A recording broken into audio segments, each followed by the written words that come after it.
have several ways of getting stronger. Of course, you can improve neural efficiency, you can build bigger muscles. But one that is often overlooked are technical improvements.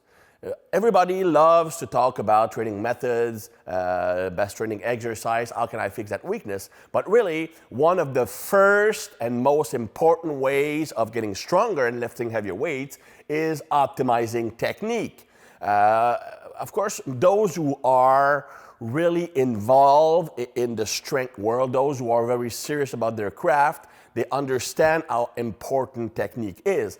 But when you look at the average normal coach level or even the gym rat level, very few people actually do put a lot of emphasis on optimizing their lifting technique. For them, as long as it doesn't hurt, then it's fine.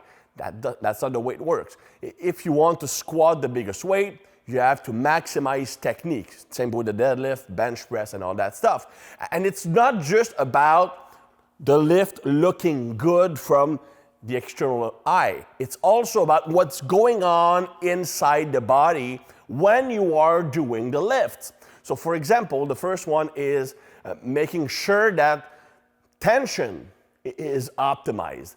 A lot of people, well, they understand let's say they are bench pressing, well, they understand that they have to be set up in a certain position and they're lowering and lifting the weight.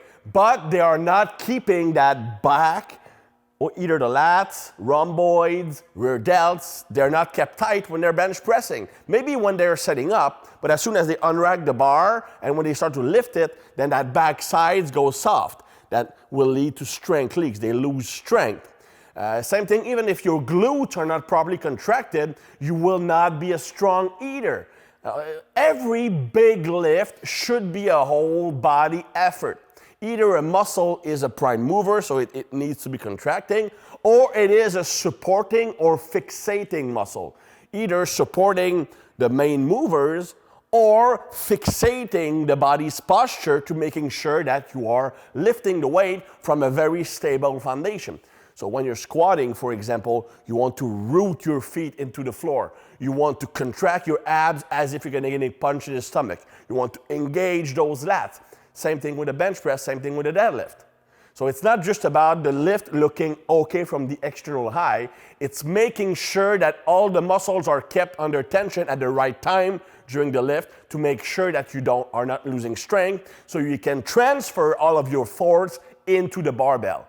Then, of course, you have the optimal bar path and technique. But the key thing here is, if you want to get strong, the first thing you need to work on is improving technique. If your technique is not optimal, or at least good enough to be able to transfer as much force as possible on the barbell, then you can use all the most advanced training tools and methods. You will hit the wall very fast and you probably will get injured. So you really have to emphasize technique development in the earlier stage of strength development when you're working with beginners or people at the beginning of the training cycle.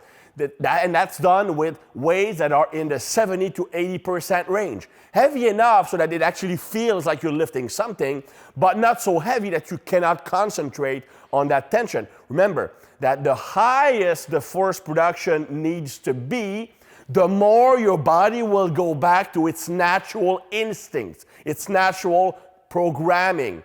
And what you want is you want to correct that. So if you go too heavy, then you go back to your natural habit. You cannot correct those bad patterns. And if you go too light, then it won't transfer well to the heavier lifting. So 70-80% is where you should train when you're trying to maximize technique. And you should not focus on the more advanced elements until technique has been optimized.